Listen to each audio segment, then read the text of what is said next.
My name is David Kleffer, and I'm the director. My name is Abby Blackmore, and I am the producer. My name is Jamie Manley. I'm the first assistant director and co-producer. My name is Dominique Dorenzo. I'm the audio technician. My name is Jack Gannon, and I was the production designer. My name is Zoe Metzner, and I am the editor. My name is Ben Labadia, and I was the writer and director of photography on Waiting for Beckett.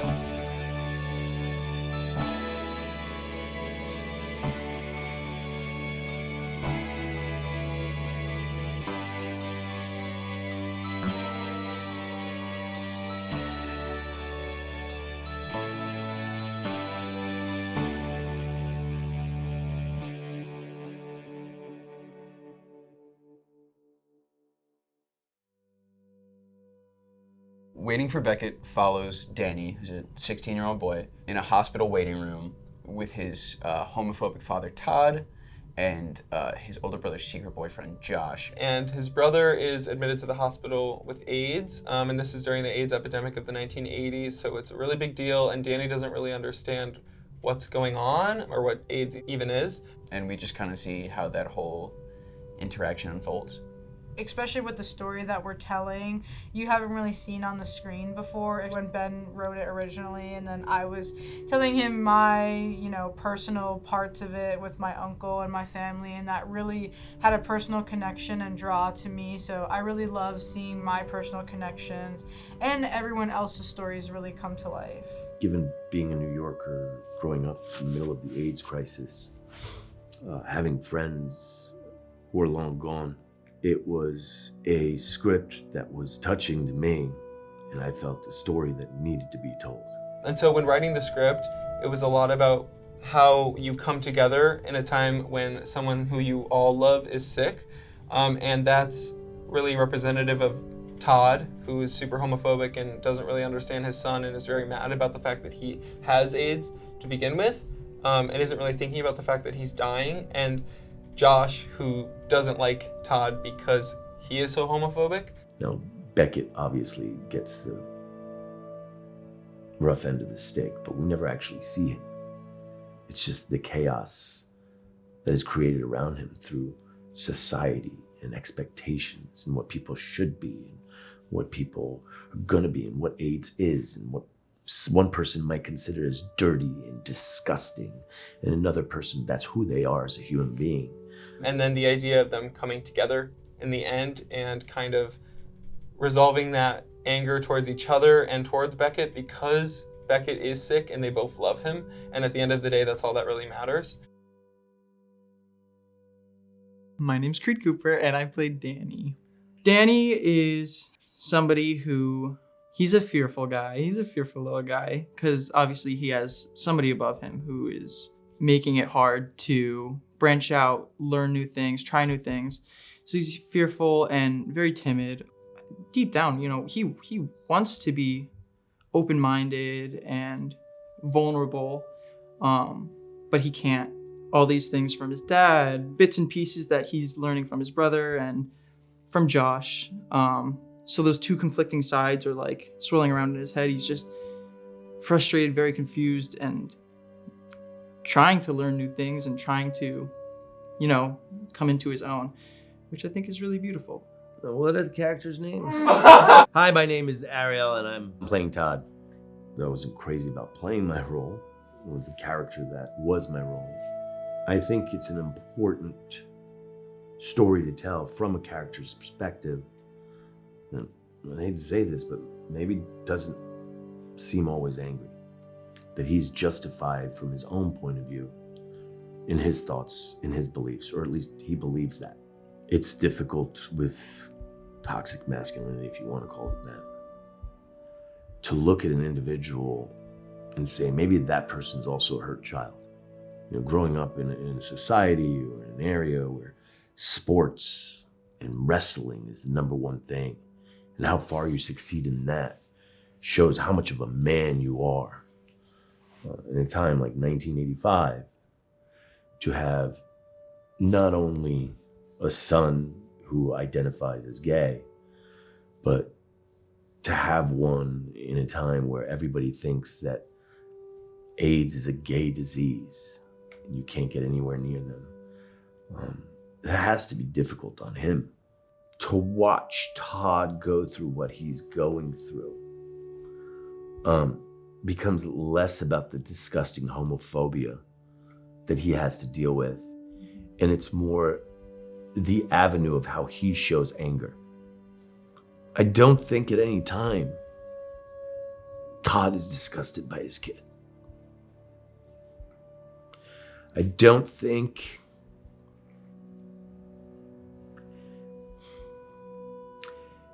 he even has the capacity to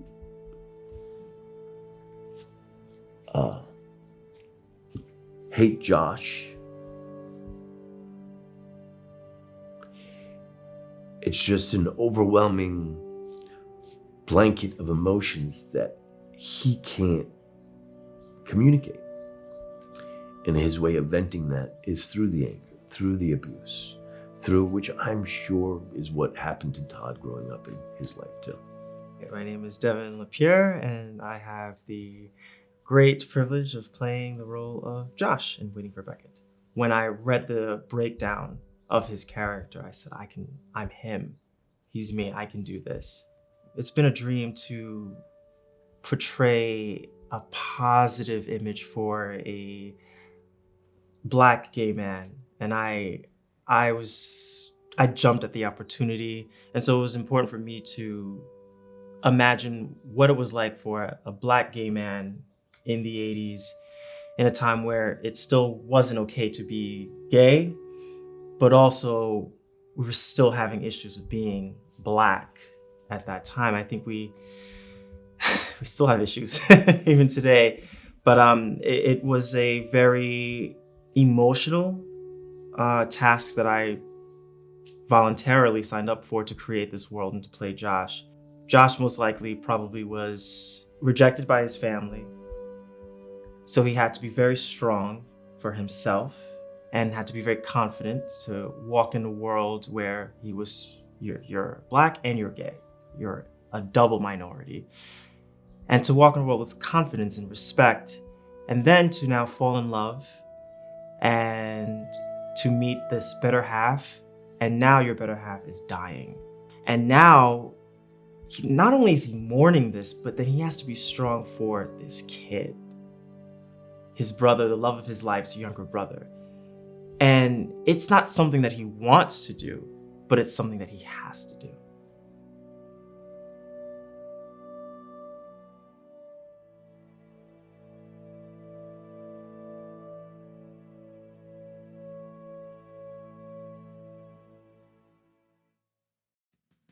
Well, I saw Ben DPing, David directing. I said I have to work with these two. It was heavily involved throughout the entire process. It started with a lot of me and Ben sitting down and talking about the script.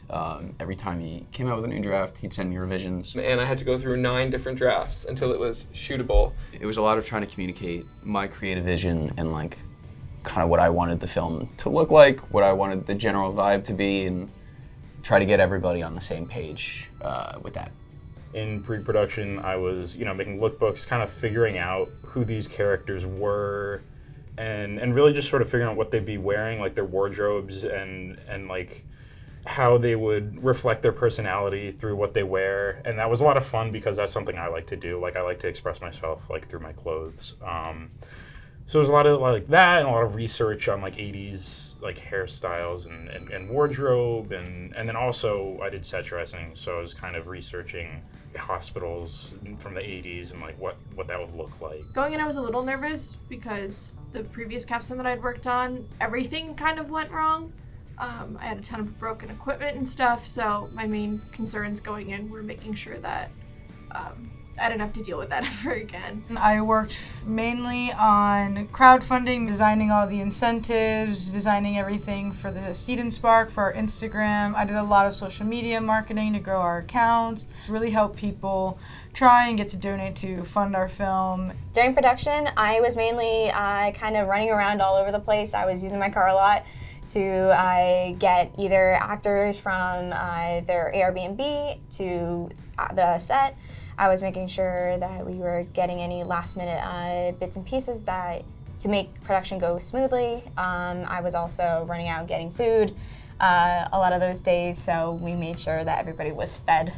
Abby and I had this habit of getting lost and mixing things up. We went to the wrong train station when we were trying to pick up one of the actors.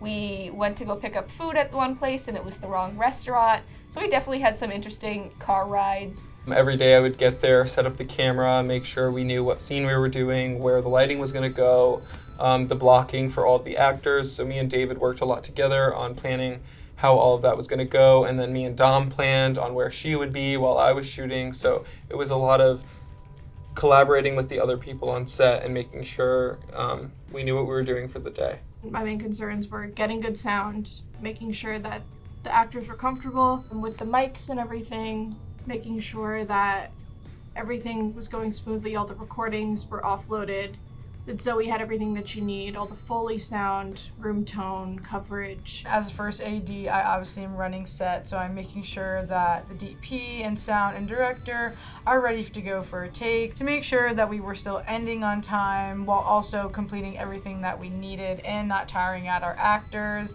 Working with the actors a lot, trying to essentially coach them into giving the performances that I've been thinking about for so long, and they were all so good. For me, post-production is kind of where I live. That's where my job is. The movie was quite long, a lot longer than we thought we wanted it to be at one point, and we needed to shave off like a few minutes. So it got a little difficult to figure out where was the right place to take things out, and where to keep that emotion. It definitely took a lot of playing to get to that point, but I spent a lot of time with the director. I spent a lot of time with our DP as well, kind of figuring out what looked best. I spent a lot of time with our advisor as well, trying to make sure that the cuts felt natural. And then towards the end of the edit, I was working a lot with our audio technician, sound manager, Dom, and we were trying to figure everything out. And working on the sound design was so much fun. Working with our composer, his name is also Dom, to get everything that we needed and make sure that we had an awesome score for the sound, and working on blending diegetic and non-diegetic sound and incorporating leitmotifs into the film. It was just like it was a lot of fun.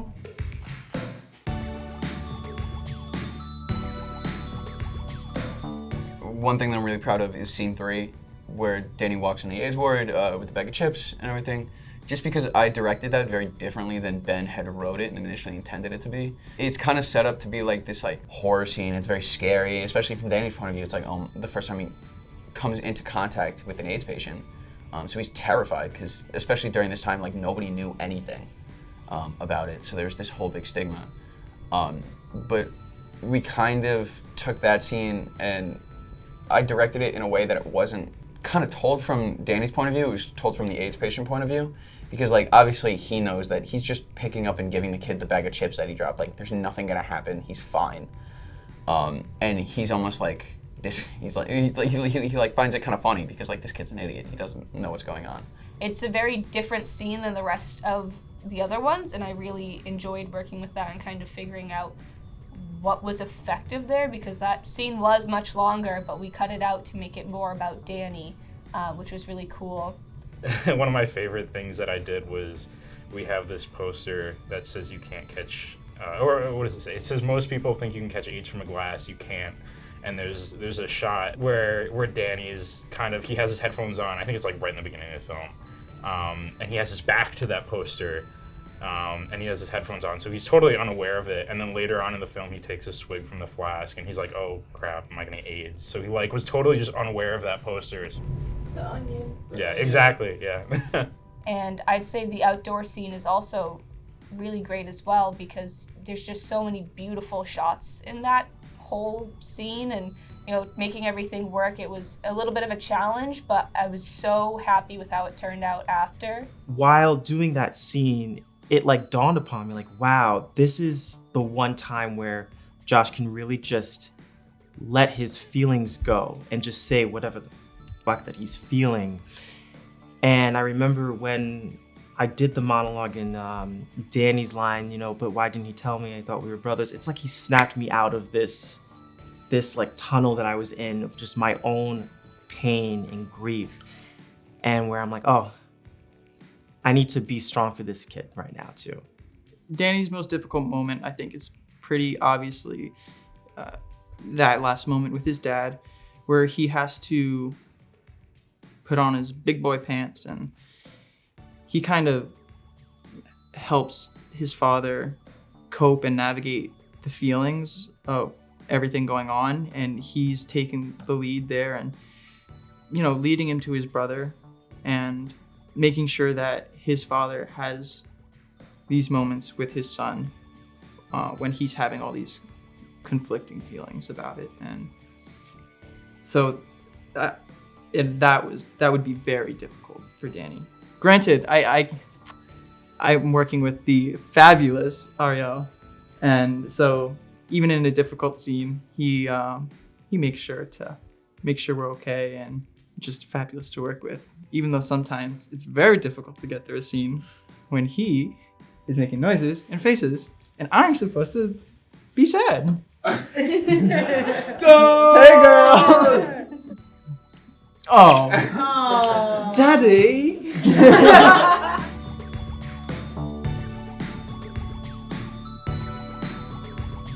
The scariest part of the whole thing was finding a location. We couldn't get anybody to say yes for the longest time, and then we did, and they backed out. I was reaching out to so many different listing agents and brokers, anyone who owned some kind of office that we could perhaps use and transform into a waiting room.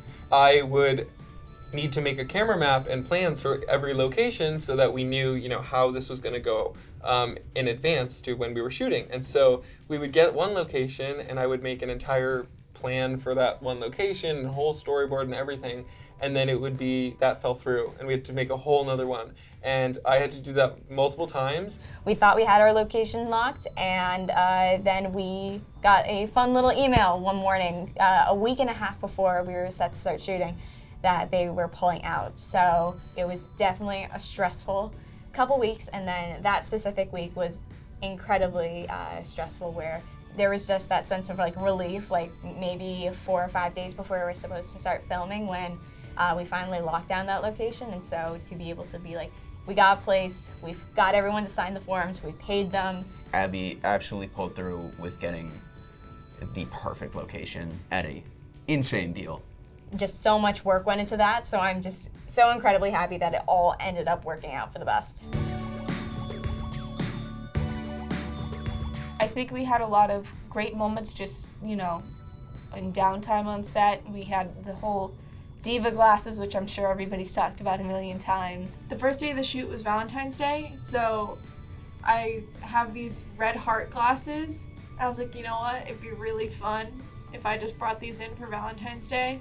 And it ended up becoming a staple on set, and they were the diva glasses. So one of our actors, Ariel, loved them, and they became the diva glasses. So anytime that someone was being sassy or being a bit of a diva, they would have to put the glasses on and calm down. Some people just don't know how to talk to a diva. And then we ended up getting a bunch for everybody. So that's one of my favorite things that we now all have is a memento or something. Part of the storytelling process, part of the filmmaking process, is it's not a project where any one person does one thing. Everybody thinks they're the only one doing it, but it's a group and a family that comes together. And when that camera cuts and everybody's on the same page, you realize you're laughing together, crying together, you're sweating together, you're swearing at each other together. Those are moments that you can't take away. What I want the audience to get from the film is the idea that your family is who you have at the end of the day. Find the people that you connect with and learn from those people that you connect with and love. We were a really, really strong team, and I'm really proud of us. I just kind of got to see everybody flourish into their roles and grow as filmmakers, and it was really awesome to just be there and see everybody and to even see myself grow. I think it's important to realize that every role on a film set, regardless of what position you are, is so important. You all need to work cohesively and together to make the film and the process smoother, especially when you're making a film that's so important and is going to be impactful to hundreds and thousands of people. I think it's just been great, a great experience where we've been able to put together this amazing film, and to be able to tell this amazing story has been absolutely insane. We can't wait for it to be out there. I don't think I've ever been so proud of anything, and I got to do it with my best friends. So like, Get used to hanging out with these people because you're going to be seeing them a lot.